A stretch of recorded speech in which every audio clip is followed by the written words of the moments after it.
Hello everyone, how are you all. Chapter चल रहा है हमारा इनकम फ्रॉम सैलरी और जल्दी से सभी बच्चे बताएंगे कि सेक्शन की कवरेज क्या क्या है। इनकम फ्रॉम सैलरी में कितने सेक्शन हैं, जल्दी से सभी बच्चे सोचिए। जो लोग रिकॉर्डेड क्लास देख रहे हैं पेन ड्राइव गूगल ड्राइव के माध्यम से, जल्दी से सोचिए कि कितने सेक्शन हैं। तो सेक्शन 15 टू 17 यानी कि सेक्शन 15, सेक्शन 16 और सेक्शन 17, केवल 3 सेक्शन में ये चैप्टर कवर्ड है। जल्दी से बताइए कि सेक्शन 15 किस चीज़ का है। सेक्शन 15 जो है वो किस चीज़ का है, जल्दी से बताइए। सेक्शन 15 जो है वो किस चीज़ का है। सेक्शन 15 है चार्जिंग सेक्शन। चार्जिंग सेक्शन में ये बताता है कि किन किन कंडीशन के सेटिस्फाइड होने पर कोई भी इनकम इस हेड में टैक्सेबल होगी। तो सेक्शन 15 जो है चार्जिंग सेक्शन, वो बताता है कि सैलरी जो टैक्सेबल होनी है वो होनी है due or receive whichever reference to be earlier के बेसिस पर। अगर सैलरी रिसीव पहले हो जाए तो रिसीव बेसिस पर टैक्सेबल होती है, अगर सैलरी ड्यू हो जाए तो ड्यू बेसिस पर वो टैक्सेबल होती है। लेकिन इसके कुछ एक्सेप्शन हैं कि due or receive whichever happen to earlier के बेसिस पर टैक्सेबल ना होगी, किसी और बेसिस पर टैक्सेबल होती है। और वो एक्सेप्शन क्या है, जल्दी से सोचिए आप बच्चे कि कौन कौन से वो एक्सेप्शन है कि जब salary due or receive whichever happen to be earlier के बेसिस पर टैक्सेबल ना होके किसी और बेसिस पर टैक्सेबल होती है। जल्दी से बताएंगे सभी बच्चे जो ऑनलाइन जुड़े हुए हैं, जल्दी से जवाब भेजिए। जो लोग रिकॉर्डेड से जुड़े हुए हैं वो सोचिए अपने मन में और फिर मैं जवाब आपको देता हूँ कि कौन कौन से वो एक्सेप्शन है जो due or receive basis whichever earlier to base earlier के बेसिस पर ना होके किसी और बेसिस पर होते हैं। जल्दी से बताइए। एक तो जवाब आया है बोनस का और दूसरा है एरियर ऑफ सैलरी का। Very good. Arrear of salary जो टैक्सेबल होती है वो रिसीव्ड बेसिस पर टैक्सेबल होती है, और जो बोनस एम्प्लॉयर डिक्लेयर करता है वो भी due or receive whichever happens to be earlier के बेसिस पर ना होके सिर्फ और सिर्फ रिसीव्ड बेसिस पर टैक्सेबल होता है। चलिए आगे बढ़ते हैं। उसके बाद हम लोगों ने बहुत सारी चीज़ें सीखी थी कि पेयर और पे के बीच में एम्प्लॉयर और एम्प्लॉय रिलेशनशिप एग्जिस्ट करना चाहिए before any income is taxable under the head salary. जब तक ये रिलेशनशिप नहीं साबित होगा बिटवीन पेयर एंड पेई के बीच में, तो कोई इनकम को हम नाम नहीं दे सकते कि वो सैलरी इनकम है। सैलरी इनकम देने के लिए पेयर और पे के बीच में एम्प्लॉयर और एम्प्लॉय रिलेशनशिप एग्जिस्ट करना चाहिए।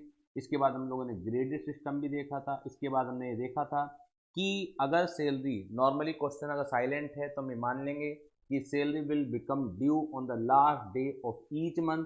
अगर ऐसा है तो जो इम्पैक्ट आएगा हमारी टैक्सेबिलिटी का कि कौन कौन से मंथ की हम सैलरी टैक्सेबल करेंगे, तो वो अप्रैल टू मार्च ही होगा जो हमारा प्रीवियस ईयर चलता है 2021। अगर ये क्वेश्चन में स्पेसिफिकली लिखा हुआ मिले कि salary will become due on first day of the next month, first day second day यानी कि नेक्स्ट मंथ अगर मिलती है ड्यू, तो उस केस में हमारा जो इम्पैक्ट आएगा टैक्सेबिलिटी का तो वो एक महीने पहले खिसक जाता है, वो आ जाता है मार्च से लेकर फरवरी तक।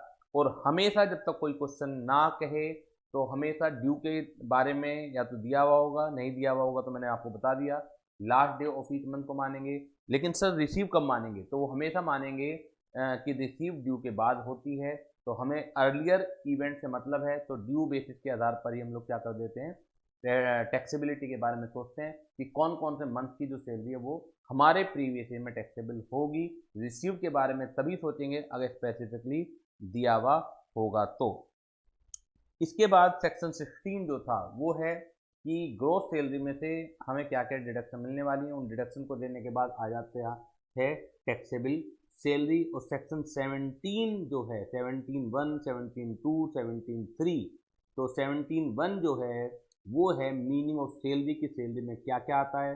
तो salary includes wages, salary includes annuity, salary includes allowances, salary includes perquisite, salary includes retirement benefit, gratuity, leave encashment, तमाम तरह की जो चीज़ें हैं वो सैलरी में जुड़ेंगी। यानी कि अगर मैं बात करूं ब्रॉडर सेंस में, तो anything anything given by the employ to the employ is includable in gross salary. एक क्वेश्चन होगा उसमें एक एम्प्लॉय अपने एम्प्लॉयर के यहाँ काम करता होगा, वो बता रखा होगा कि एम्प्लॉयर के यहाँ काम करने से एम्प्लॉय को ये सुविधाएं मिलती हैं इतनी बेसिक सैलरी मिलती है, इतना हाउस रेंट अलाउंस मिलता है, इतना चिल्ड्रन एजुकेशन अलाउंस मिलता है, तमाम तरह की चीज़ें होती हैं। तो वो हम सब जोड़ते चले जाएंगे जब तक कि स्पेसिफिकली मैं कोई नियम ना बताऊं एग्जम्पशन का। तो जो टाइम लगना है वो, क्योंकि कंपोनेंट बहुत सारे हैं सैलरी के, तो हर कंपोनेंट के बारे में हमें सोचना है, समझना है कि कौन सा कंपोनेंट पूरा टैक्सेबल है, कौन सा कंपोनेंट पूरा एग्जेम्प्टेड है, कौन सा कंपोनेंट कुछ टैक्सेबल है, कुछ एग्जेम्प्टेड है। तो इस वजह से टाइम लगेगा इस सैलरी चैप्टर में। अदरवाइज सैलरी चैप्टर तो आधा घंटे का चैप्टर था कि anything given by the employ to the employ is included in gross salary. जब तक मैं किसी भी कंपोनेंट के बारे में स्पेसिफिकली आपको एग्जाम्पल ना बताऊं, तो आपको तो क्या करना है, क्वेश्चन में कुछ भी मिल रहा है एम्प्लॉय से एम्प्लॉय को, तो वो आपको सैलरी में उसी नाम से जोड़ते चले जाना है और आपका आंसर निकल के आ जाएगा। हम लोगों ने पिछली क्लास में शुरुआत की थी अलाउंसेज की। तो अलाउंसेज कितने तरीके के होते हैं, जल्दी से बच्चे बताएंगे। अलाउंसेज कितने तरीके के होते हैं, अलाउंसेज जल्दी से बताएंगे। अलाउंसेज कितने तरीके के होते हैं? वेरी गुड मनीषा, 4 तरीके के अलाउंसेज होते हैं। 4 तरीके के अलाउंसेज होते हैं। एक होता है हाउस रेंट अलाउंस, जो मैं पिछली क्लास में डिस्कस कर चुका था। दूसरा होता है आपका एंटरटेनमेंट अलाउंस। तीसरा होता है फुल्ली टैक्सेबल अलाउंस। और चौथा होता है स्पेसिफाइड नोटिफाइड अलाउंस। तो एक एक के बारे में हम डिस्कस करते चले जाएंगे और आगे बढ़ते चले जाएंगे। अलाउंस से 4 तरीके के ही होते हैं। तो एक अलाउंस हम पढ़ चुके थे, हाउस रेंट अलाउंस। ये क्यों दिया जाता है? It is given by the employ to the employ to meet the expenditure of house. जो हाउस आपने रेंट पर ले रखा है, उस घर के खर्चे को मीट आउट करने के लिए जो किराया एम्प्लॉयर अपने एम्प्लॉय को देता है, तो उसे कहा जाता है house rent allowance. Is it clear to all of you? उसे कहा जाता है हाउस रेंट अलाउंस। अब हाउस रेंट अलाउंस जो दिया जाता है, जब पहले हम बात करते हैं अलाउंसेज क्या होते हैं। अलाउंसेज हैं, एक पर यूनिट है। अलाउंसेज होते हैं फिक्स्ड अमाउंट होते हैं which is given by the employ to the employ is respective of actual expenditure incurred by the employ. यानी कि एम्प्लॉय को मतलब नहीं है कि एम्प्लॉय उसके ऊपर कितना एक्चुअल में खर्चा कर रहा है। एम्प्लॉयर तो एक फिक्स्ड अमाउंट तय कर देता है। जैसे कि एम्प्लॉयर ने कहा कि हाउस रेंट अलाउंस में 5,000 रुपये पर मंथ का दूंगा। अब एम्प्लॉयर को इस बात से परेशान होने की जरूरत नहीं है, ना वो होता है कि एम्प्लॉय वास्तव में 3,000 रुपये का किराए के मकान पे रह रहा है, वो 30,000 रुपये महीने के किराए के मकान पे रह रहा है, या वो अपने फ्रेंड या रिलेटिव के यहाँ रह रहा है जिसका वो किराया नहीं दे रहा है। एम्प्लॉयर तो क्या है, 5,000 रुपये पर मंथ उसे देता रहेगा। तो अगर ये नेचर है, यानी कि एम्प्लॉयर और एम्प्लॉय के बीच में ये अंडरस्टैंडिंग है, ये टर्म्स एंड कंडीशन है कि मैं आपको फिक्स्ड अमाउंट दूंगा, तो वो चीज होती है अलाउंस की नेचर की, हाउस रेंट अलाउंस की नेचर की। हाउस रेंट अलाउंस में जो भी मिलेगा उसमें सारा का सारा टैक्सेबल नहीं है, उसमें से कुछ एग्जेम्प्टेड है। तो सेक्शन 1013A बताता है आपको कि कितना एग्जेम्प्टेड है, और वो बता रहा है पहली अमाउंट है एक्चुअल अमाउंट रिसीव्ड। तो ये जो पहली अमाउंट है, ये लिखते वक्त थर्ड पॉइंट में भी आ सकती है। तो पहली अमाउंट है आपका house rent allowance actually received. तो यहाँ पर अपने नोट्स में सही कर लीजिएगा, ये गलती से फोर्थ पॉइंट आ गया है, ये थर्ड पॉइंट है। तो house rent allowance actually received. दूसरा है rent paid minus 10% of salary. Rent paid ये क्वेश्चन में गिवन होगा, minus 10% of retirement benefit salary due to the SSC for the relevant period. तो सैलरी का क्या मतलब है, मैंने बता दिया था आपको इस पर्पज के लिए कि बेसिक सैलरी लेंगे प्लस हम डीए लेंगे अगर if it enters into for the retirement benefit, और तीसरी चीज लेंगे कमीशन, अगर ये दिया जाएगा फिक्स्ड परसेंटेज ऑन टर्नओवर के बेसिस पर। और तीसरी जो कंडीशन है वो 50% ऑफ द रिटायरमेंट बेनिफिट है अगर ये 4 बिग सिटीज हैं, और 40% ऑफ द रिटायरमेंट बेनिफिट है इन एनी अदर प्लेस। गलती क्या हो जाती है, देखिए लोगों को, किसी भी लोग को बहुत समझदारी से पढ़ना है, अपने लॉजिक नहीं लगाने। माना क्वेश्चन में आ जाए आपको कि न्यूयॉर्क में आपको मकान दिया गया है। अब बच्चे गलती क्या करते हैं, यार शायद भूल गए होंगे, ये तो इंडिया इंडिया की सिटी लिखवा दी, लेकिन न्यूयॉर्क तो आपका बॉम्बे से भी बड़ा है, दिल्ली से भी बड़ा है, तो वहाँ पर भी 50% रहेगा नहीं। वहाँ सिर्फ 40% रहेगा। या केवल ये जो 4 इंडिया की बिग सिटीज हैं यहाँ पर 50% ऑफ द सैलरी की एक लिमिट है, बाकी पूरे वर्ल्ड में 40% ऑफ द सैलरी तक की ही लिमिट है, उससे ज़्यादा नहीं है, इस बात को ध्यान रखिएगा। अब मीनिंग ऑफ सैलरी हमने बता ही दिया था। ये भी मैंने बताया था कि आपको जो एग्जम्पशन डिपेंड करती है वो डिपेंड करती है 4 फैक्टर पर। एक्चुअल अमाउंट रिसीव्ड के बेसिस पर डिपेंड करेगी, इसके अलावा एक्चुअल एचआरए पर हो गया, इसके अलावा आपका आपका रेंट कितना पेमेंट कर रहे हो, इसके अलावा आप रहते कहाँ हो, इन सब चीज़ों के ऊपर एचआरए की एग्जम्पशन डिपेंड करेगी। अगर कोई सी भी चीज़ चेंज हो रही है तो ऑटोमेटिकली जो होता है एचआरए की जो कैलकुलेशन है वो भी चेंज हो जाएगी।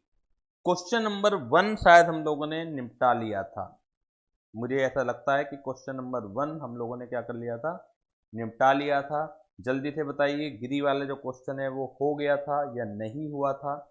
और बाकी क्वेश्चन मैंने शायद आपको घर से करने के लिए दिए थे, मैंने कहा था कि जो बच्चा कर लाएगा तो बहुत अच्छी बात है, लेकिन अगर नहीं भी करेगा तो आज मैं सारे के सारे क्वेश्चन आपके सामने कराऊंगा ही। जल्दी से बताइए क्वेश्चन नंबर 1 हो गया था या नहीं हो गया था। तो आई थिंक हो गया था। क्वेश्चन नंबर 2 देखिएगा, पेज नंबर 9 पर ही क्वेश्चन नंबर 2 देखिएगा, आपके सामने स्क्रीन पर है question number 2। Mister Gurvinder who is posted in Delhi, जो गुरविंदर हैं वो दिल्ली में पोस्टेड हैं, तो ध्यान रखिएगा, बट रिजाइड्स इन नोएडा, लेकिन रहते नोएडा में हैं। तो आप ये बताइए जो लिमिट काम करेगी ये 40% काम करेगी या 50% काम करेगी। जल्दी से सोचिए कि 40% लिमिट काम करेगी या 50% लिमिट काम करेगी।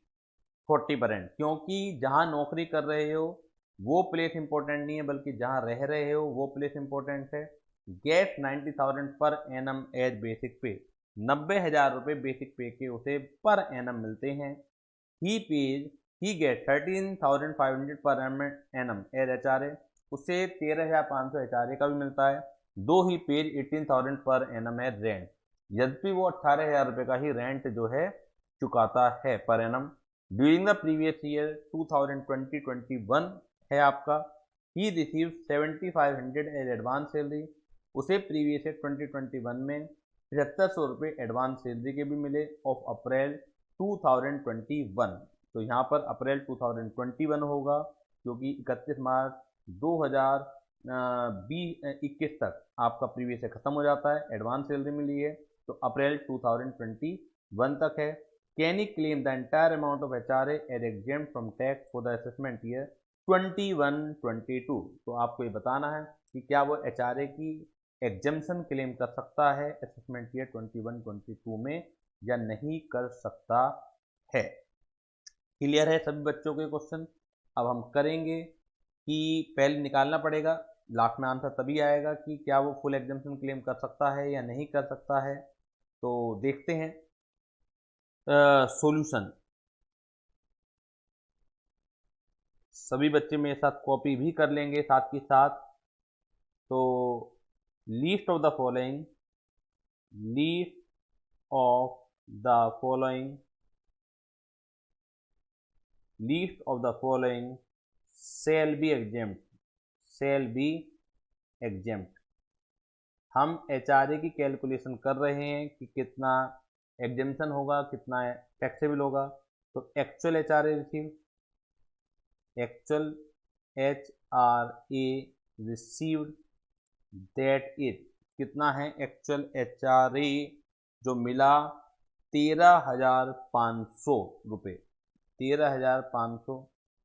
दूसरा है rent paid, rent paid minus 10% of salary, rent paid minus 10% of salary. तो रेंट पेड कितना है, रेंट पेड कितना है, दो ही paid 18,000 per annum as rent.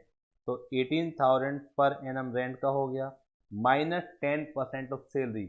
Salary कितनी है अगर आप देखेंगे तो सैलरी कितनी है, सैलरी है 90,000 पर एनम, बेसिक सैलरी है, डीए क्वेश्चन में दे नहीं रखा आपको, डीए क्वेश्चन में दे नहीं रखा आपको, और कमीशन भी क्वेश्चन में नहीं दे रखा है। 90,000 रुपये एक सैलरी है, 7500 रुपये एडवांस सैलरी के मिले अप्रैल 2021 के। तो बताइए आप ये 7500 रुपये जुड़ेंगे या नहीं जुड़ेंगे, जल्दी से बताइए। सभी बच्चे जुड़ेंगे या नहीं जुड़ेंगे? नहीं जुड़ेंगे, क्योंकि मैंने स्पेशली लिखवा रखा है कि सैलरी जो लेनी है इस पर्पज के लिए सिर्फ और सिर्फ कैसे लेनी है, ड्यू बेसिस पर लेनी है। तो कितनी थी आपकी? आई थिंक 90,000 रुपये थी। तो इसका 10% जो हो गया वो 9,000 रुपये हो गया। तो 90,000 का 10% 9,000 रुपये हो गया। माइनस करेंगे तो कितना आ जाएगा आपका? 18,000 में से माइनस करेंगे तो आ जाएगा आपका 9,000। अब क्योंकि वो नोएडा में रहता है तो 40% ऑफ 90,000, 40% ऑफ 90,000 तो कितना आएगा ये? 36,000। तीनों में मिनिमम अमाउंट कौन सी है? 9,000, 13,500 और 36,000 में मिनिमम अमाउंट कौन सी है? तो वो जो दिख रही है मुझे, वो दिख रही है 9,000, यानी कि एग्जेम्प्ट HRA 10, एग्जेम्प्ट HRA जो है 9,000 है, एग्जेम्प्ट HRA जो है 9,000 है। तो सो टैक्सेबल HRA, टैक्सेबल HRA जो होगा 13,500 आपको मिला है, 9,000 आपका एग्जेम्प्टेड है, तो कितना आ गया? 4,500। तो जो क्वेश्चन आपको पूछा जा रहा है कि can he claim full HRA as exempt, तो उसी भाषा में आपको जवाब देना है। लास्ट में केवल यहीं तक छोड़ के नहीं आना, बल्कि बच्चे गलती क्या करते हैं, यहाँ तक छोड़ के आ गए। सब कुछ क्लियर है, लेकिन एक चीज तो क्लियर नहीं है कि जिस भाषा में आपसे क्वेश्चन पूछा जा रहा है उस भाषा में आपने जवाब नहीं दिया। उसने पूछा कि can Gurvinder claim full HRA exemption, तो आंसर इज नो। तो आपको पूरी लाइन लिखनी है कि no, Gurvinder can not claim full HRA exemption, तब जाके ये कंप्लीट आंसर माना जाएगा।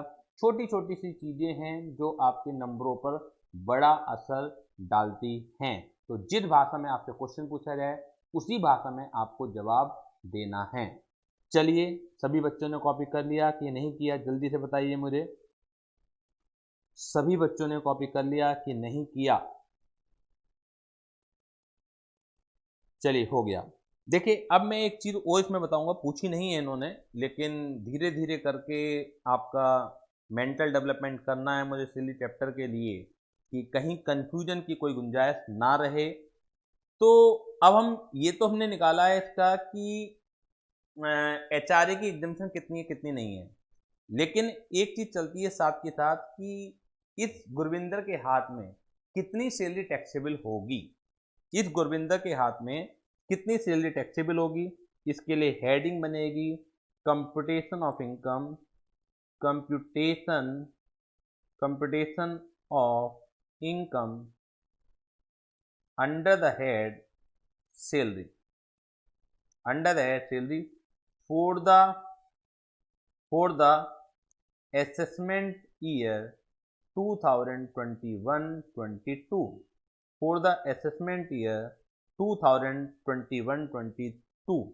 तो ध्यान दीजिएगा, जो मैं आपसे बताने की कोशिश कर रहा हूं उस पर ध्यान दीजिएगा कि जब सैलरी का फुल क्वेश्चन चलता है, ये तो हुआ कि HRA कितना एग्जेम्प्टेड है कितना नहीं है, ठीक है ना, उससे ऊपर वाली कैलकुलेशन से ये बिल्कुल नहीं निकलता है कि सैलरी कितनी है इसकी, कितनी अमाउंट पर इसे टैक्स देना है। तो जो फुल सैलरी का क्वेश्चन चलता है तो anything given by the employer to the employ in a question is fully included in gross salary, जब तक कि मैं उस कंपोनेंट के ऊपर आपको कोई नियम ना बताऊं। तो जैसे कि बेसिक सैलरी थी, बेसिक सैलरी मिल रही थी एक तो बेसिक सैलरी मिल रही थी, वो मिल रही थी 90,000।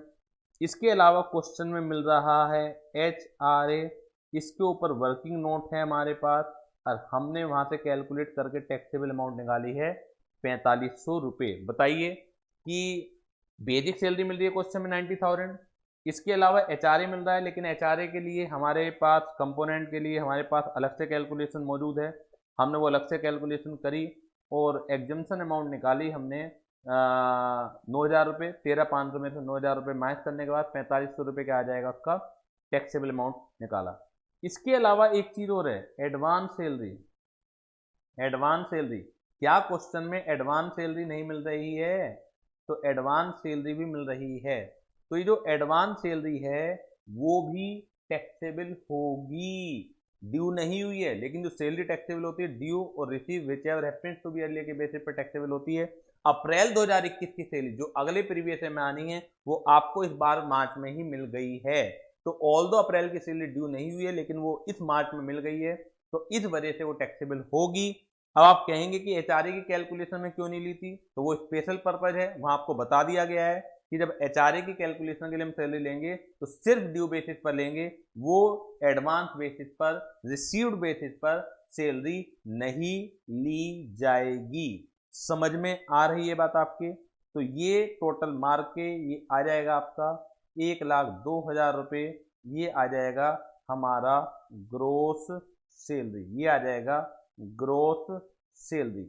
1,02,000 रुपीज जो आ जाएगा वो आ जाएगा ग्रोस सैलरी। जल्दी से सभी बच्चे बताएंगे कि समझ में आ गई है बात या नहीं आई है। जल्दी से सभी बच्चे बताएंगे समझ में आ गई है या नहीं आई है। अब एक छोटा सा एक चीज और बताता हूं जिससे आपको और अंडरस्टैंडिंग क्लियर हो जाए। इसी क्वेश्चन को गुरविंदर का ही क्वेश्चन है माना, ठीक है, गुरविंदर का ही क्वेश्चन है। अब मैं 2-3 क्वेश्चन आपसे पूछता हूं। अगले साल कोई भी ऐसी एबनॉर्मल घटना नहीं हुई और जो इस बार का क्वेश्चन था यानी कि 90,000 बेसिक सैलरी है उसकी, एचआरए उसे 13,500 ही मिल रहा है, एडवांस सैलरी जैसे इस बार थी अगले साल नहीं है, तो आप ही बताइए कि उसकी बेसिक सैलरी कितनी टैक्सेबल होगी अगले साल। 90,000 उसकी सैलरी है, एचआरए 13,500 ही मिल रहा है, उसने जो रेंट पर मकान ले रखा है जो इस क्वेश्चन में दिया हुआ है उतने पे ही दे रखा है। तो सबसे पहला जवाब आया मनीषा का 82,500। गुड मनीषा।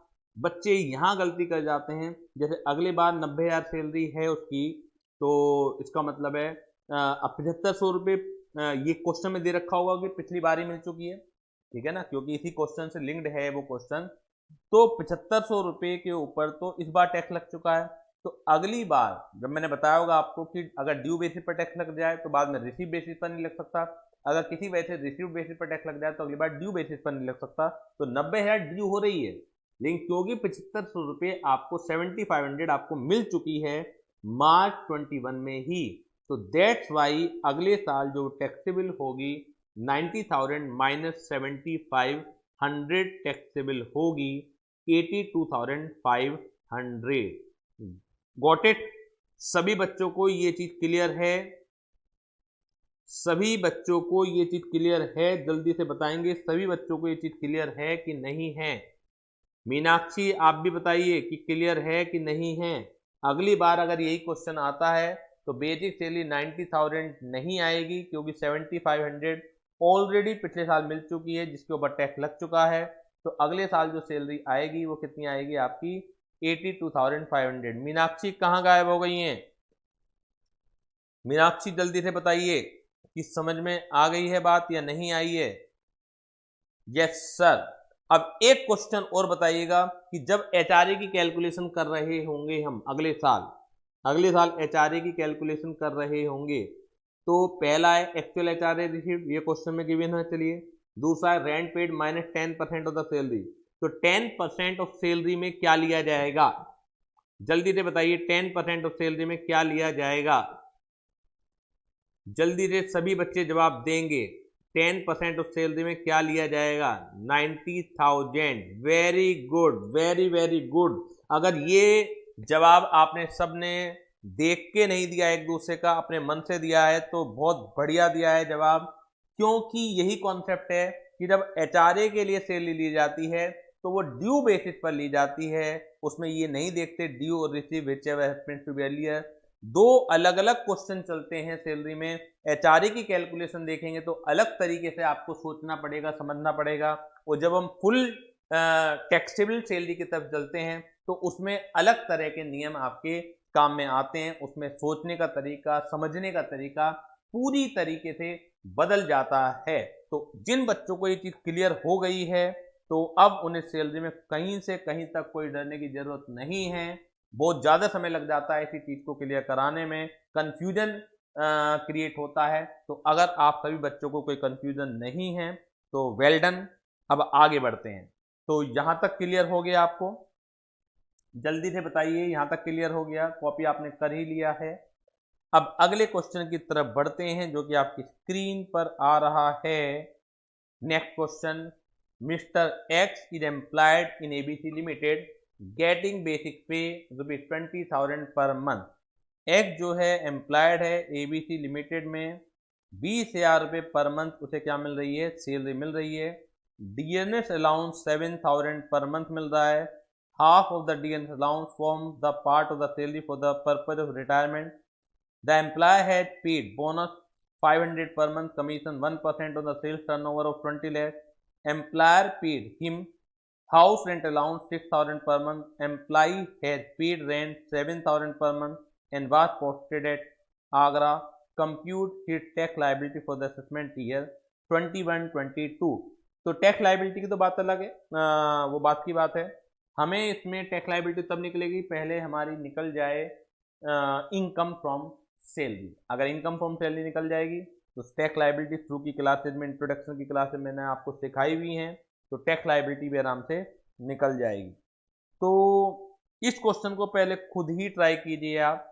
मैं आपको 5 मिनट का समय दे रहा हूँ। उस सभी बच्चे ट्राई करेंगे। बहुत सारे बच्चे क्या करते हैं कि उन्हें हाथ में दर्द हो जाता है, मुझे लगता है कि वो लोग दूसरे का इंतजार करते हैं, चलो दूसरा कर लेगा और सर कराएंगे ही तो हम कॉपी कर लेंगे।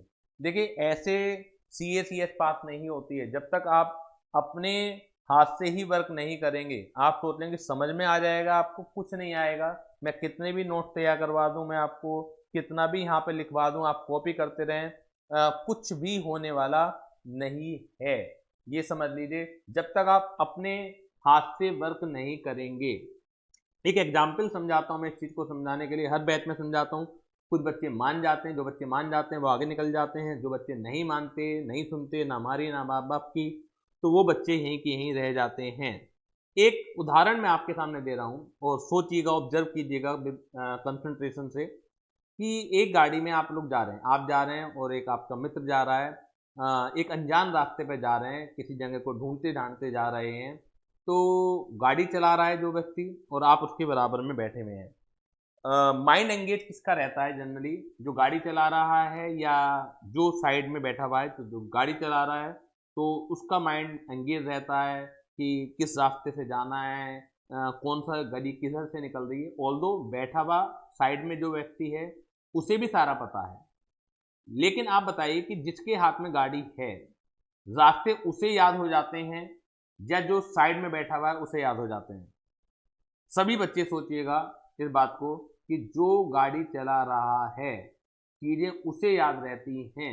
जो व्यक्ति बिल्कुल खाली बैठा हुआ है, रिलैक्स बैठा हुआ है, बराबर की सीट पर बैठा हुआ है, उसे चीजें याद नहीं रहती हैं। अगर आप एक अनजान रास्ते पे जा रहे हैं और वापस लौटना पड़े और इस बार गाड़ी जो है उस व्यक्ति के हाथ में दे दी जाए जो व्यक्ति पहले जाते वक्त बराबर की सीट पर खाली बैठा हुआ था, रिलैक्स बैठा हुआ था, तो वो आराम से आपको वापस नहीं ला पाएगा, वो कंफ्यूज हो जाएगा रास्तों में।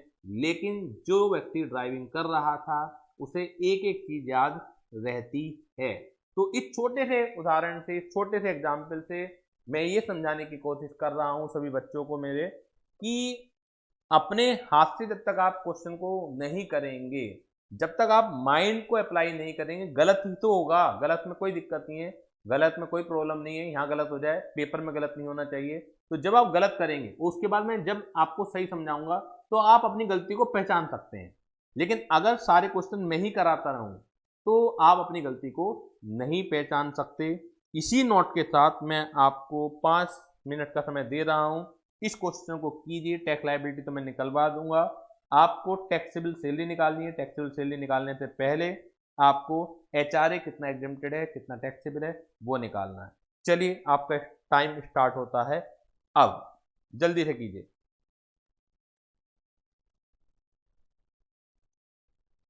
चलिए स्टार्ट करते हैं क्वेश्चन को आफ्टर द ब्रेक। सभी बच्चों का स्वागत है।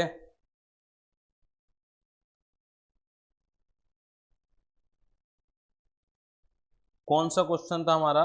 ये था, mister x is employed in ABC limited getting basic पे 20,000 पर मंथ। डीए है 7,000 per month. Half of the DA form part of the salary for the purpose of retirement. Employer had paid bonus 500 per month, commission 1% on the sales turnover of 20 lakh. The employer paid him HRA. Employee had paid 7,000 per month and was posted at Agra. Compute tax liability. देखिए tax liability तो बात की बात है। सबसे पहले तो salary निकलेगी, तो जब सैलरी निकालनी हो तो मेन क्वेश्चन तो सैलरी निकालने का हो गया और टैक्स लाइबिलिटी का निकालने का हो गया। अब सैलरी निकालने के साथ साथ जो अदर कंपोनेंट आते रहेंगे जिनके ऊपर कैलकुलेशन अभी तो एक ही आया है एचआरए, आगे और भी कंपोनेंट आते रहेंगे तो वो वर्किंग नोट का हिस्सा रहेंगे। तो हम सबसे पहले हेडिंग जो डालेंगे वो क्या डालेंगे, सभी बच्चे ध्यान से देखेंगे। इसे मैं स्क्रीन साइड को फुल कर देता हूँ।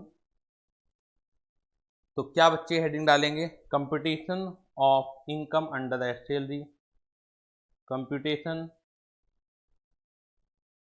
computation of income under the head salary, computation of income under the head salary for the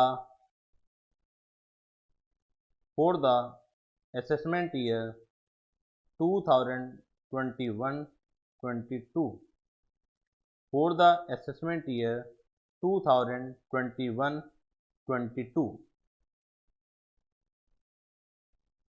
अब क्वेश्चन करने के लिए हमारे पास जो भी क्वेश्चन मिल रहा है उसे लिखते चलिए आइएगा। जो भी क्वेश्चन में मिल रहा है, बेसिक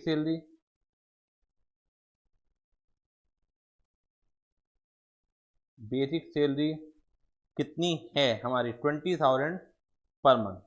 तो 20,000 मल्टीप्लाई बाय 12 कितना आ जाएगा? ये 2,40,000, 2,40,000।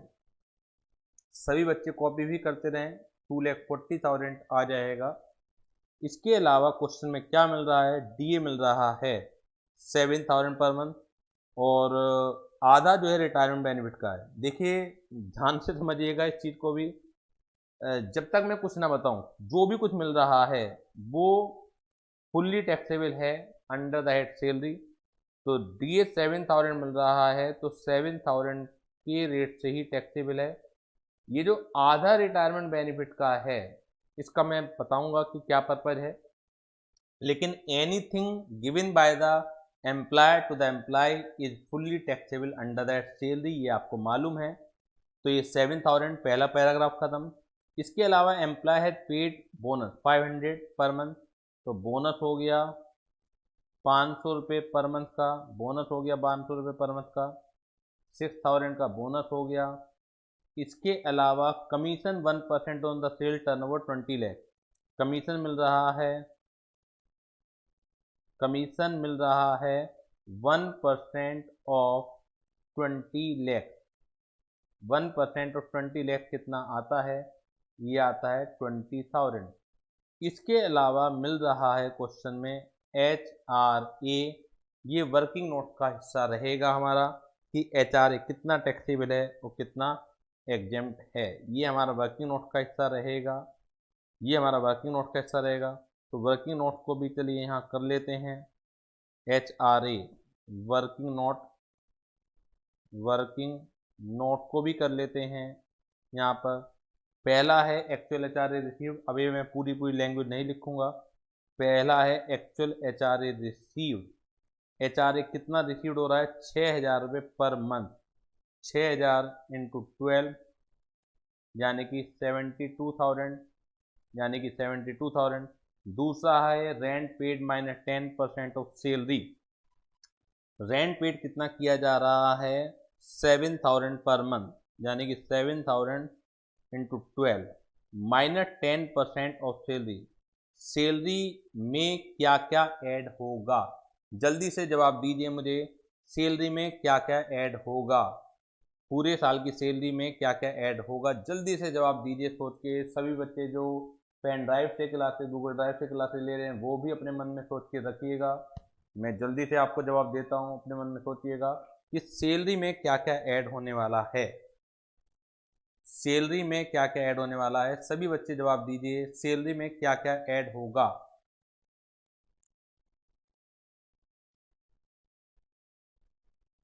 बेसिक पे ऐड होगी, हाफ ऑफ डीएनएस अलाउंस होगा और कमीशन होगा।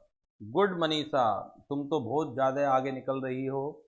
बेसिक पे ऐड होगी, आधा डीए ऐड होगा। तो जो मैं बता रहा था कि डीए जो half of the DA is for retirement benefit है, तो उसका पर्पज क्या है, उसका पर्पज है आपका एचआरए की कैलकुलेशन करते हुए सैलरी में क्या क्या ऐड होना है। कमीशन क्योंकि फिक्स्ड परसेंटेज दे रखी है तो इसलिए वो भी ऐड होगा। और इसी के साथ एक चीज़ और बता दूं, अगर कमीशन फिक्स्ड परसेंटेज ना होके फिक्स्ड अमाउंट दे रखी होती या परसेंटेज फिक्स्ड होती, लेकिन वो सेल्स पर ना होकर परचेज पर या किसी और चीज़ पर परसेंटेज फिक्स्ड होती, तो हम तब भी जो हम सैलरी का मेन क्वेश्चन कर रहे हैं और कमीशन को हमने यहाँ लिखा हुआ है, यहाँ तो हमेशा जुड़ता। Commission is always fully taxable, चाहे वो किसी भी तरीके से दिया हुआ हो। लेकिन जब मैं एचआरए की कैलकुलेशन करूंगा और एचआरए की कैलकुलेशन में सैलरी का 10% निकालूंगा, तो वहां पर कमीशन तभी जुड़ेगा अगर वो सेल्स का फिक्स्ड परसेंटेज दिया हुआ हो। तो दोबारा से ये चीज साबित हो रही है कि सैलरी चैप्टर में अलग अलग तरह के मापदंड स्टैंडर्ड चलते हैं। जब हम पूरा क्वेश्चन सैलरी का करते हैं तो पर्पज कुछ अलग है, और जब उस पूरे क्वेश्चन को करते वक्त कुछ वर्किंग नोट की जरूरत पड़ती है, तो उन वर्किंग नोट को करने के लिए मैं अलग अलग जब थ्योरी लिखवाऊंगा, समझाऊंगा, तो उसी समय आपको क्लियर कर दूंगा कि किस पर्पज के लिए क्या क्या है। तो फिलहाल यहाँ पे जो सैलरी है 2,40,000 एक होगी आपकी, 2,40,000 एक होगी सैलरी पूरे साल की। इसके अलावा डीए कितना है जी, 84,000 है। 84,000 है तो इसका आधा जो है डीए 42,000 एक होगा। और कमीशन क्योंकि परसेंटेज फिक्स्ड है तो 20,000 ये कमीशन जरूर आएगा।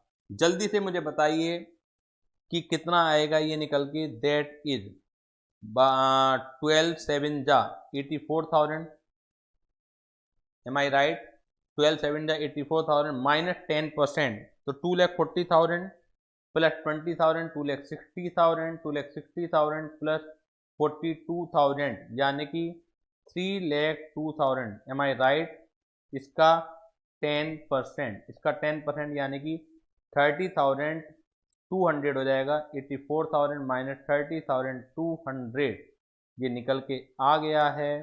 तो कितना निकल के आ गया है, जल्दी से कैलकुलेशन करके बच्चे मुझे बताएंगे कि कितना निकल के आ गया है। ये कितना आया है भाई, कितना निकल के आ गया है? 84,000 माइनस 30,000, 84,000, 84,000 माइनस 30,200, ये कितना निकल के आया है जल्दी से बताएंगे।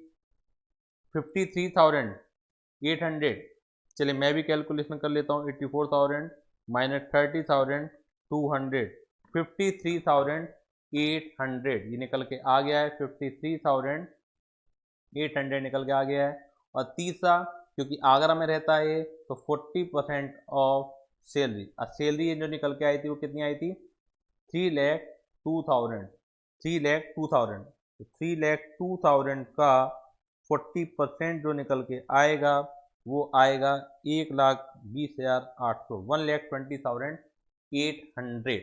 तीनों में जो कम है वो कौन सा कम है अमाउंट, वो कम कौन सा है? वो कम आपका है 53,800 कम है, तो ये एग्जेम्प्ट हो जाएगा। और बाकी क्या हो जाएगा? टैक्सेबल हो जाएगा। तो जब टैक्सेबल एचआरए की बात करेंगे, टैक्सेबल एचआरए की बात करेंगे तो 72,000 मिल रहा है, 53,800 हमारा एग्जेम्प्ट हो रहा है। तो कितना निकल के आ गया? 72,000 मिल रहा है, 53,800 हमारा एग्जेम्प्ट हो गया है। तो 18,200 हमारा क्या आ गया है, टैक्सेबल HRA आ गया है। टैक्सेबल HRA जो आ गया है वो आ गया है आपका 18,200। Is it clear?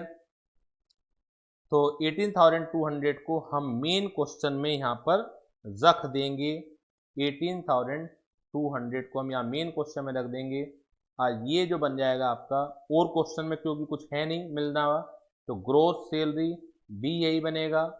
और मुझे मालूम है कि इसमें कोई डिडक्शन नहीं है, आपको भी मालूम चल जाएगा जब आप पूरा चैप्टर पढ़ लेंगे। तो यही क्या आ जाएगा, टैक्सेबल सैलरी भी यही काम करेगा। टोटल करते हैं इसका 2,40,000 प्लस 84,000 प्लस 6,000 प्लस 20,000 प्लस 18,200, ये आ जाएगा 3,68,200। ये आ जाएगा 3,68,200।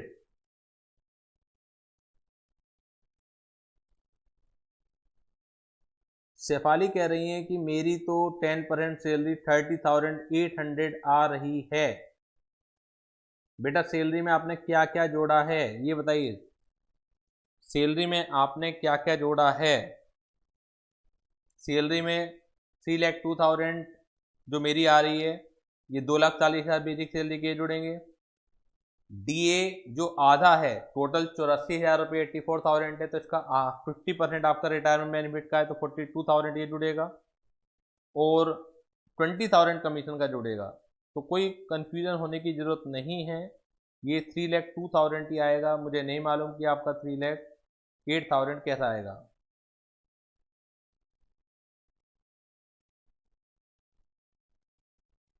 आप दोबारा से टोटल मारिए, कई बार गर्ल्स से लड़कियों से टोटली मिस्टेक बहुत होती है, सिली मिस्टेक बहुत होती हैं। जल्दी से मुझे जवाब भेजिए कि वेरीफाई हुआ 3,02,000 या नहीं हुआ।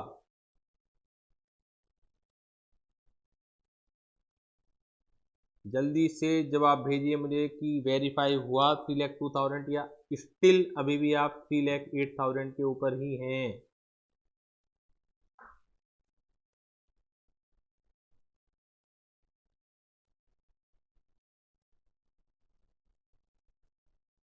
आपका HRA 18,800 आ रहा है।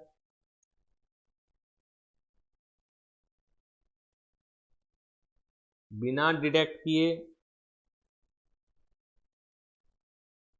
बेटा पहले सैलरी का तो वेरीफाई कीजिए। जब तक आपकी सैलरी सही नहीं होगी तो जब तक कैसे वेरीफाई होगा? ये स्क्रीन पर मैंने दिखला रखा है सैलरी में क्या क्या जोड़ना है। 2,40,000 प्लस 42,000 प्लस 20,000। इसके अलावा कोई प्रॉब्लम है आपको?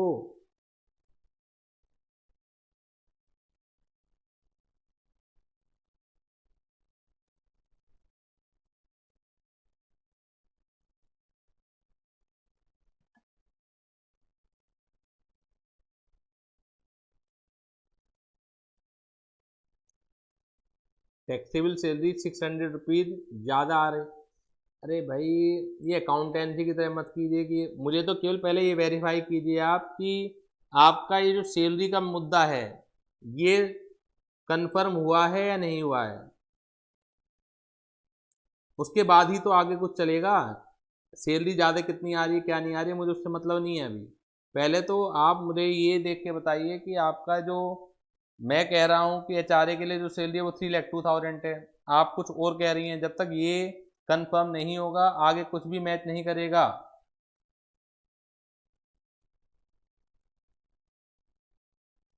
बिल्कुल साफ आपके सामने रेड कलर से मैंने मार्क किया हुआ है कि इन तीन चीज़ों को ही जोड़ा है आपने।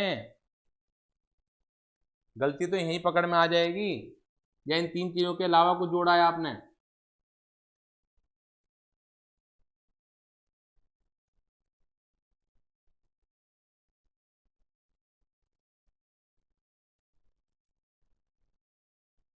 जल्दी बताइए।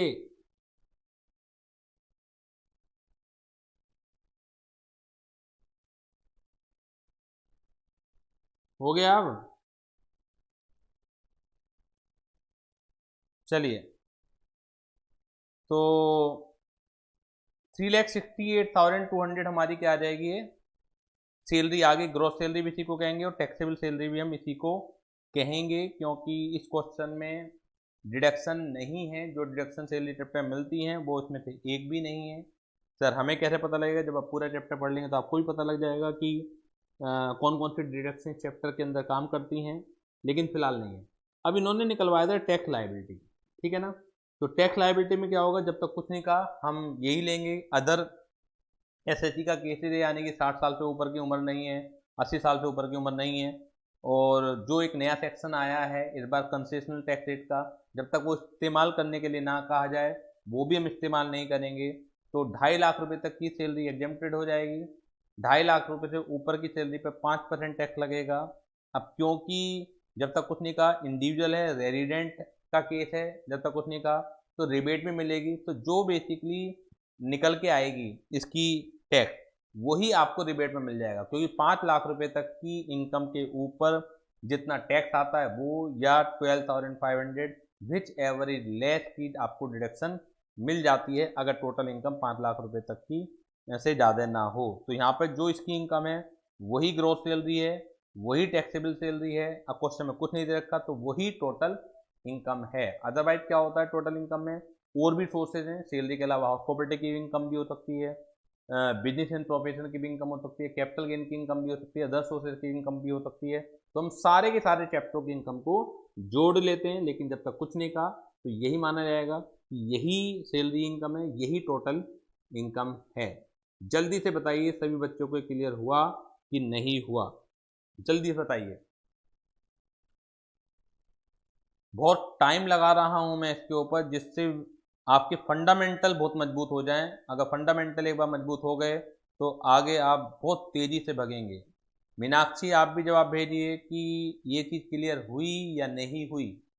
आगे कुछ भी प्रॉब्लम नहीं आएगी अगर फंडामेंटल आपके काफ़ी मजबूत हो जाते हैं। चलिए, अब एक नेक्स्ट क्वेश्चन है, ये भी पहले आप अपने आप कीजिए, उसके बाद मैं आपको कराना शुरू करूँगा। तो नेक्स्ट क्वेश्चन है एचआरए का, लास्ट क्वेश्चन है, जल्दी से कीजिए, थोड़ा सा एप्लीकेशन ऑफ माइंड लगाइएगा। एज इट इज का क्वेश्चन नहीं है कि जो शुरू के 3 क्वेश्चन कराए, तो थोड़ा सा ट्विस्ट है, थोड़ा सा एप्लीकेशन ऑफ माइंड है, और वही लगाना है आपको। जल्दी से कीजिए, मैं आपको 10 मिनट का समय फिर दे रहा हूँ।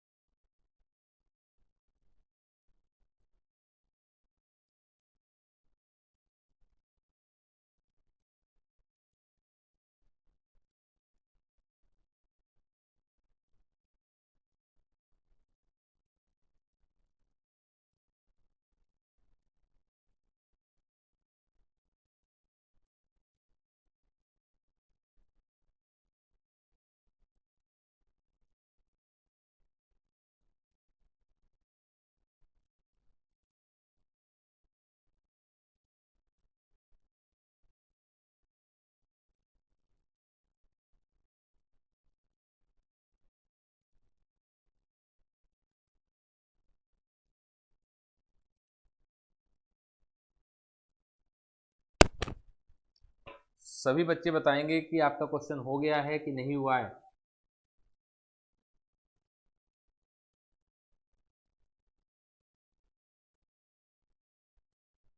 अब आवाज आ रही है सभी बच्चों को मेरी?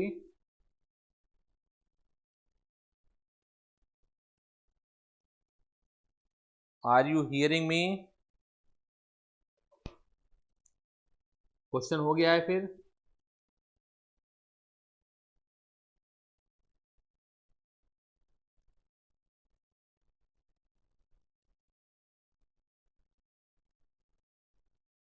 तुम्हारा तो हो ही गया, बाकी बच्चों की बात मैं कर रहा हूँ इस समय।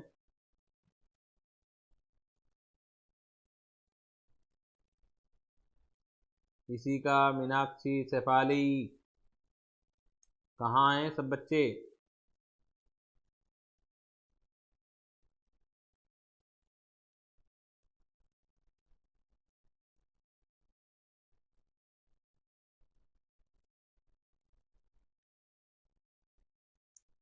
बच्चों जवाब भेजिए जल्दी से, I am waiting.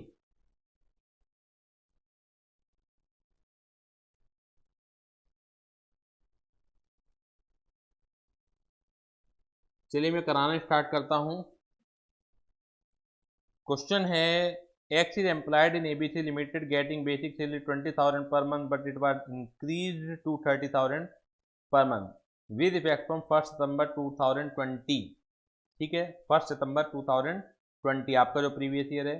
The employer was paying him house rent allowance 6,000 per month, but it was decreased to 3,000 per month with effect from 1 नवंबर 2020।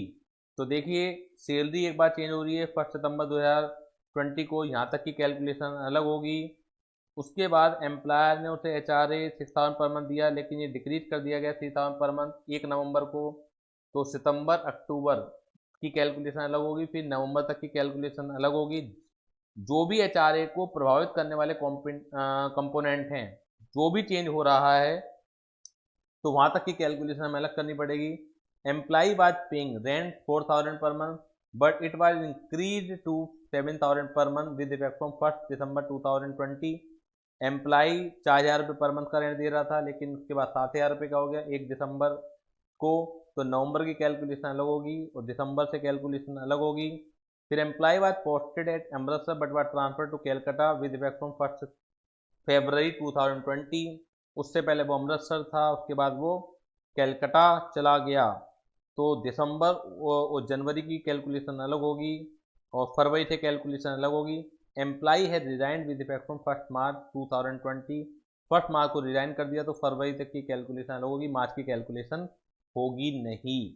तो अपने आप में बहुत अच्छा क्वेश्चन है ये। ठीक है, इससे दिमाग की जो भी बंद नसें हैं सारी की सारी आपकी खुल जाएंगी, क्योंकि कई सारी चीज़ें इसमें एक साथ होनी हैं। तो मेन इसमें HRA की कैलकुलेशन ही है। तो HRA की कैलकुलेशन के लिए हमें जो है कॉलम बनाने पड़ेंगे जहाँ पर भी कोई चीज़ चेंज हो रही है। एक तो डेट आई थी सितंबर की, तो सितंबर तक की कैलकुलेशन अलग होनी है। फिर सितंबर अक्टूबर, फिर नवंबर में कुछ चेंज हो रहा था, नवंबर तक की कैलकुलेशन अलग होनी है। फिर आई थिंक दिसंबर में कुछ चेंज हो रहा था, दिसंबर की कैलकुलेशन अलग होनी है। फिर मार्च में तो उसने रेजिग्नेशन दे ही दिया। एक बार दोबारा से देख लेते हैं, एक बार क्वेश्चन को दोबारा देख लेते हैं। 1 सितंबर तक तो सारे के सारे फैक्टर जो थे, कंपोनेंट थे, वो एक समान काम कर रहे थे, तो सितंबर तक का कॉलम अलग बनेगा। फिर एक चीज़ हुई नवंबर में, तो सितंबर अक्टूबर का एक कॉलम अलग बनेगा। फिर नवंबर में चेंज हुई, फिर दिसंबर में चेंज हुई 1 दिसंबर को, तो नवंबर का कॉलम अलग बनेगा, दिसंबर से कॉलम अलग बनेगा, फिर दिसंबर से कॉलम अलग बनेगा, वो चलेगा दिसंबर और जनवरी, फिर फरवरी का कॉलम अलग बनेगा। ठीक है, सितंबर तक का ये हो गया। एक तरह 1 सितंबर तक का सितंबर और अक्टूबर यहाँ पर हो गया, फिर नवंबर यहाँ हो गया, फिर दिसंबर यहाँ हो गया। एक कॉलम और बनाना पड़ेगा, अभी हमें एक कॉलम और भी बनाना पड़ेगा, तब जाके ये सारे के सारे कॉलम होंगे। देखिएगा किस तरीके से हम HRA की कैलकुलेशन करेंगे। ऊपर हेडिंग आप डाल ही लेंगे। तो अप टू सितंबर, अप टू 1 सितंबर, ठीक है ना, या हम इसे कह सकते हैं 31 अगस्त तक की बात। फिर है सितंबर और अक्टूबर की कैलकुलेशन अलग चलेगी, नवंबर की कैलकुलेशन अलग चलेगी, दिसंबर टू जनवरी 21 तक की कैलकुलेशन अलग चलेगी, और फरवरी की कैलकुलेशन चलेगी अलग। जब जब भी कोई सा भी कंपोनेंट चेंज होगा तो हमें अलग अलग कैलकुलेशन करनी पड़ेगी। ऊपर हेडिंग डाल ही लेंगे, minimum of the following shall be exempt calculation of HRA हम कर रहे हैं। तो पहला जो पॉइंट हुआ करता है वो है actual HRA receive, actual HRA received, actual HRA received कितना कितना है, ये तो सैलरी हुई बात। एक्चुअल HRA रिसीव्ड कितना है, employ has paying him HRA 6,000 per month, लेकिन ये डिक्रीज किया गया 1 नवंबर को। तो एक्चुअल HRA सितंबर तक कितना मिल रहा था, अप्रैल मई जून जुलाई अगस्त, यानी 5 महीने आपको जो मिला वो मिला 6,000 रुपये पर मंथ से। ध्यान दीजिएगा सभी बच्चे, थोड़ा कंसंट्रेट करना पड़ेगा। बच्चे ये शिकायत करेंगे कि चीज़ समझ में नहीं आ रही, जबकि है क्या कि आपको चीज़ें याद नहीं हो रही हैं क्वेश्चन को देखते। तो अप्रैल, मई, जून, जुलाई, अगस्त 5 महीने का मिलेगा आपको 6,000 रुपये के रेट से। तो 6,000 रुपये के रेट से 5 महीने का आ जाएगा 30,000 रुपये। ठीक है। इसके बाद सितंबर अक्टूबर में भी एचआरए मिलना चेंज नहीं हुआ था। एचआरए 6,000 रुपये के हिसाब से मिला था, क्योंकि एचआरए जो चेंज हुआ है वो 1 नवंबर को 3,000 रुपये हुआ है। ठीक है ना। जो हमने सितंबर अक्टूबर तक की कैलकुलेशन को अलग करा है वो किसी और कारण से करा है, क्योंकि सैलरी जो चेंज थी वो चेंज हो गई थी, बेसिक सैलरी चेंज हो गई थी, इसलिए अलग करा है। लेकिन एचआरए तो हमें 6,000 रुपये के रेट से ही मिल रहा था। तो सितंबर अक्टूबर तक का एचआरए हो जाएगा 6,000 रुपये के रेट से 12,000 रुपये। 1 नवंबर को फिर सेल एचआरए कम हो गया, 6,000 की जगह 3,000 रुपये हो गया। तो केवल एक ही महीने की कैलकुलेशन है, तो 3,000 रुपये। दिसंबर जनवरी में 3,000 रुपये के रेट से 6,000 रुपये, और फरवरी में ये 3,000 रुपये का एचआरए है। दूसरा है रेंट पेड। दूसरा चीज़ होती है rent paid minus 10% of salary. दूसरा है rent paid minus 10% of salary. ये क्वेश्चन में कितना दिया हुआ है रेंट पेड, जल्दी से देखिएगा। Employee was paying rent 4,000 per month, but it was increased to 7,000 per month with effect from 1 दिसंबर 2020। आपको समझ में आ रही होगी, सामने स्क्रीन पर है। Employee was paying 4,000 per month a rent, but it was increase to 7,000 per month from 1 दिसंबर 2020। 4,000 पर मंथ का रेंट दे रहा था, तो सितंबर तक का, यानी कि अप्रैल, मई, जून, जुलाई, अगस्त 5 महीने का 4,000 के रेट से जो रेंट आएगा वो आएगा 20,000। बताइए समझ में आई बात या नहीं आई। माइनस अभी कुछ और भी करना है। सितंबर अक्टूबर तक का भी जो रेंट था वो 4,000 के रेट से ही था, तो 2 महीने का हो गया 8,000। उसके बाद नवंबर 1 महीना है तो 4,000 का ही रेंट था, तो ये आ जाएगा आपका 4,000। दिसंबर में 1 दिसंबर को चेंज हो गया है। 1 दिसंबर को मैं दोबारा से आपके सामने क्वेश्चन रख रहा हूँ, तो 1 दिसंबर को चेंज हो गया 7,000। तो दिसंबर और जनवरी का 2 महीने का आ जाएगा 14,000 माइनस, और फरवरी का आ जाएगा 7,000 माइनस। बताइए, जल्दी से बताइए, ये चीज़ समझ में आ रही है या नहीं आ रही है सभी बच्चों को। जल्दी से बताइए कि ये चीज़ समझ में आ रही है सभी बच्चों को या नहीं आ रही है। जल्दी से बताइए। क्लियर हो रही है। माइनस 10% ऑफ सैलरी, तो अब सैलरी भी निकाल लेते हैं जी। सैलरी कितनी है, बेसिक सैलरी ही दे रखी है, इसमें कुछ डीए भी ये तो दे नहीं रखा आपको। तो 20,000 पर मंथ थी, जो 1 सितंबर को फिर हुई है 30,000 पर मंथ, तो और तो कुछ दे नहीं रखा।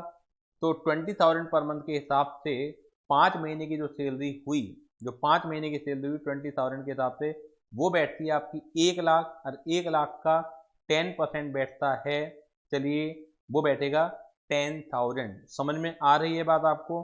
10% ऑफ 1 लाख, 10% ऑफ 1 लाख यानी कि 10,000। तो ये कैलकुलेशन होने के बाद आपकी आ जाती है 20,000 में 10,000 लेस होते हैं, तो ये आ जाती है कैलकुलेशन 10,000। सितंबर में सैलरी चेंज हो गई थी आपकी 30,000 पर मंथ हो गई थी, जैसा कि आपको दिख रहा है। सितंबर में सैलरी हो गई थी 30,000 पर मंथ, तो सितंबर अक्टूबर की सैलरी 30,000 के लिहाज से 10% ऑफ 60,000 आ गया है। नवंबर में भी 30,000 रही है, 10% ऑफ 30,000 ही आ गया है। दिसंबर में भी आपकी 30,000 रही है, तो 2 महीने की सैलरी 10% ऑफ 60,000 हो गया है। और फरवरी में 10% ऑफ 30,000 ये आ गया है। कैलकुलेशन कर लेते हैं। 8,000 ये था, 8,000 में से 6,000 माइनस होंगे, तो ये आ जाएगा 2,000। 60,000 का 10% यानी कि 6,000। 4,000 ये था, इसमें 3,000 माइनस होंगे, तो ये आ जाएगा आपका 1,000। ये 14,000 था, 6,000 अगर माइनस होंगे तो ये आ जाएगा 8,000, और ये 7,000 था, इसमें 3,000 माइनस होंगे, तो ये आ जाएगा आपका, ठीक है, 4,000। अब ये रह कहाँ कहाँ रहा है, कलकत्ता में ट्रांसफ़र हुआ है। कब ट्रांसफ़र हुआ है, ये 1 फरवरी को। उससे पहले तो ये अमृतसर ही था, तो यानी कि 40% ही लगेगा। तो 40 40% और 50% ऑफ सैलरी, 40% और 50% ऑफ सैलरी, तो यहाँ पर आएगा 40% ऑफ 1 लाख यानी कि 40,000 रुपये। सभी बच्चों को समझ में आ रहा है। यहाँ पर भी आएगा 40% ऑफ 60,000 यानी कि ये आ जाएगा 24,000। यहाँ पर भी आएगा 40% ऑफ 30,000 यानी कि 12,000 आ जाएगा। यहाँ पर आएगा 40% ऑफ 60,000, ये आ जाएगा 24,000, ठीक है। लेकिन यहाँ पर आएगा 50% ऑफ 30,000, क्योंकि कलकत्ता आ गया है तो यहाँ आएगा 15,000। बताइए सभी बच्चे, क्लियर है ये चीज़ या नहीं है? जल्दी से बताइए ये चीज़ क्लियर है कि नहीं है? जल्दी से बताइए कि ये चीज़ क्लियर है कि नहीं है? जल्दी से बताइए। क्लियर हो गई ये बात? ये अब एग्जेम्प्ट HRA कितना होगा? एग्जेम्प्ट HRA, एग्जेम्प्ट HRA, इन तीनों में कम कौन सा है? पहली लिमिट 30,000, दूसरी लिमिट 10,000 और तीसरी लिमिट 40,000। तो तीनों में कम कौन सा है? 10,000। तो ये एग्जेम्प्ट हो गया सितंबर तक का। इसमें 12,000, 2,000 एंड 24,000, तो इसमें 2,000 एग्जेम्प्ट हो गया, इसमें 2,000 एग्जेम्प्ट हो गया। इसमें 3,000 था, 1,000 था और 12,000 था। यहाँ पर 1,000 एग्जेम्प्ट हो गया है, यहाँ पर 1,000 एग्जेम्प्ट हो गया है। ये डेट क्लियर। यहाँ 6,000 था, 8,000 था और 24,000 था। तो यहाँ पर तीनों में कम आ रहा है 6,000, ये आ जाएगा कम। यहाँ 3,000 था, यहाँ 4,000 था, या 15,000 था, तो यहाँ पर आ जाएगा हमारा 3,000 कम। तो टैक्सेबल HRA कितना हो जाएगा? टैक्सेबल HRA कितना हो जाएगा? 30,000 मिल रहा था आपको, जिसमें एग्जेम्प्ट 10,000 है, तो 20,000 टैक्सेबल हो गया। 12,000 मिल रहा था, दिख रहा होगा आपको, जिसमें 2,000 एग्जेम्प्ट हो गया, तो 10,000 टैक्सेबल हो जाएगा। 3,000 आपको मिल रहा था, 1,000 एग्जेम्प्ट हो गया, तो 2,000 टैक्सेबल हो जाएगा। 6,000 आपको मिल रहा था, 6,000 एग्जेम्प्ट हो गया, तो यहाँ पर टैक्सेबल नील आ जाएगा। 3,000 आपको मिल रहा था और 3,000 ही एग्जेम्प्ट हो गया, तो यहाँ पर भी आपका नील टैक्सेबल हो जाएगा। सभी बच्चे बताएंगे कि एक चीज़ क्लियर हुई कि नहीं हुई। तो जब टैक्सेबल HRA की बात आएगी तो 20,000 एक, 10,000 एक और 2,000 एक, यानी कि 30,000 और 2,000 यानी कि 32,000 आपका आंसर आ जाएगा। 32,000 आपका आंसर आ जाएगा टैक्सेबल HRA की अगर मैं बात करता हूं। जल्दी से बताइए ये क्लियर हुआ या नहीं हुआ? मनीषा, तो आपका आंसर गलत रहा। यहाँ पर आपने आंसर लिखा था 29,000, ठीक है ना। किस क्वेश्चन को इस तरीके से करना है? क्वेश्चन को इस तरीके से करना है। एक चीज मैं और बता देता हूं, मैनी टाइम, अभी तो इनकम टैक्स स्टार्ट ही हुई है, गलती क्या करते हैं एजुकेटर भी, टीचर भी, और बच्चों को समझ में भी आ जाता है आसान रास्ता, और आसान रास्ता हमेशा सही नहीं होता है। हम ऐसा भी कर सकते थे, ये तो थोड़ा मुश्किल रास्ता है, 4-5 पार्ट में कैलकुलेशन की गई है। टीचर ऐसा भी करा देते हैं कि पूरे साल का HRA कितना रिसीव हुआ वो एक जगह लिख लिया, पूरे साल आपने रेंट पेड कितना करा वो एक जगह लिख लिया आपने, इकट्ठी कैलकुलेशन करा देते हैं। वो तरीका गलत है, लेकिन कभी कभी उस तरीके से भी आंसर आ जाता है। तो उसका लॉजिक मैं बताता हूं कि क्यों आंसर आ जाता है। इस वाले क्वेश्चन में तो नहीं आएगा, जो क्वेश्चन मैंने ड्राफ्ट किया है इस वाले क्वेश्चन में उस तरीके से आंसर नहीं आएगा, लेकिन मैनी टाइम्स ऐसा हो जाता है कि अगर आप गलत तरीका इस्तेमाल करते हैं तो भी आंसर आ जाता है। इस बात को ध्यान रखिएगा कि देखिए कब वो आंसर आ सकता है, कब नहीं आ सकता है। ये 3 लिमिट है आपके सामने, एक्चुअल, दूसरा rent paid minus 10% of salary, और तीसरा 40 और 50% ऑफ द सैलरी। देखिए कभी भी मिनिमम 40 और 50% ऑफ सैलरी नॉर्मली नहीं आता, ठीक है ना। यानी कि जो HRA की एग्जाम्शन आती है या तो वो आती है पहले पॉइंट में से, एक्चुअल HRA रिसीव में से, या आएगी रेंट पेड में से, ठीक। अब देखिए जो शुरू के 3 कॉलम है उसमें ये एग्जाम्शन आ रही है 10,000, ये 2,000 एग्जाम्शन आ रही है, तीसरे में 1,000 एग्जाम्शन आ रही है।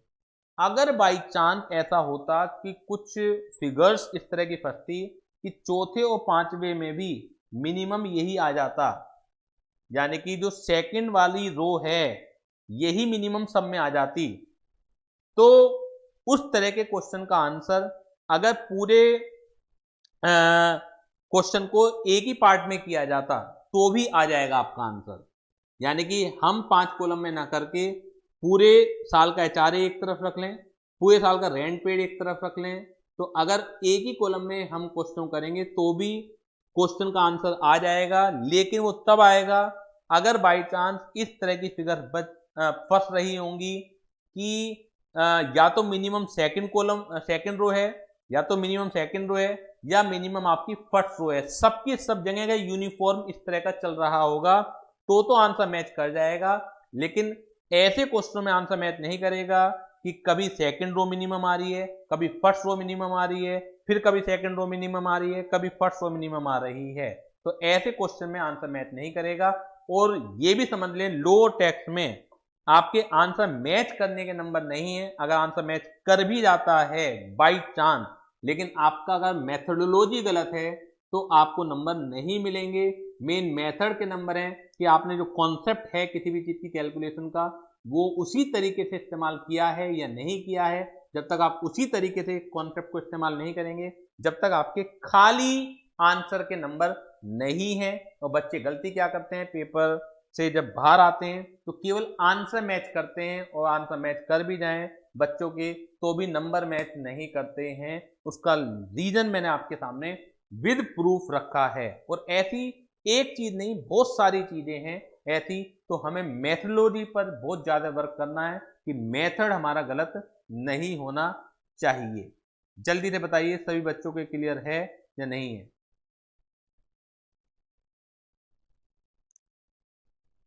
जल्दी से बताइए चीज क्लियर है या नहीं है? सबसे मुश्किल क्वेश्चन एचआरए का आपके सामने मैंने रख दिया है, करा दिया है। इससे मुश्किल क्वेश्चन एचआरए में नहीं हो सकता है। ज्यादातर क्वेश्चन तो जो पहला क्वेश्चन कराया था पिछली क्लास में, मैंने एचआरए का कॉन्सेप्ट समझाया था, साथ के साथ क्वेश्चन आपको करा दिया था। सबसे सिंपल क्वेश्चन तो वही है, ठीक है ना। लेकिन सबसे मुश्किल क्वेश्चन ये है कि कभी कुछ चेंज हो रहा है, कभी कुछ चेंज हो रहा है, कभी कुछ चेंज हो रहा है। तो अगर एचआरए के ऊपर क्वेश्चन आएगा तो इस क्वेश्चन के ज्यादा चांसेस हैं। लेकिन जब भी बड़ा क्वेश्चन आएगा, जब हमें सैलरी निकालनी होगी और सैलरी निकालते वक्त एचआरए यूज हो रहा होगा, तो नॉर्मली आपको मुश्किल कॉन्सेप्ट नहीं दिए जाते हैं, वो फिर एचआरए बहुत सिंपल हो जाएगा उसमें। लेकिन सिर्फ और सिर्फ अगर एचआरए के ऊपर क्वेश्चन आया तो इस तरह के क्वेश्चन के चांसेस ज्यादा हैं। जल्दी बताइए। तो एचआरए आज मैंने पूरा करा दिया है, तो आज की क्लास को हम रखते हैं यहीं तक। उसके बाद क्योंकि आप इसे पूरा पूरा मेमोराइज कर लें, याद कर लें, भूलें ना इसे, तो इस बात का भी मुझे ध्यान रखना है। तो अगले कॉन्सेप्ट को फिर हम नेक्स्ट क्लास में करेंगे। तब तक के लिए बाय बाय, थैंक यू।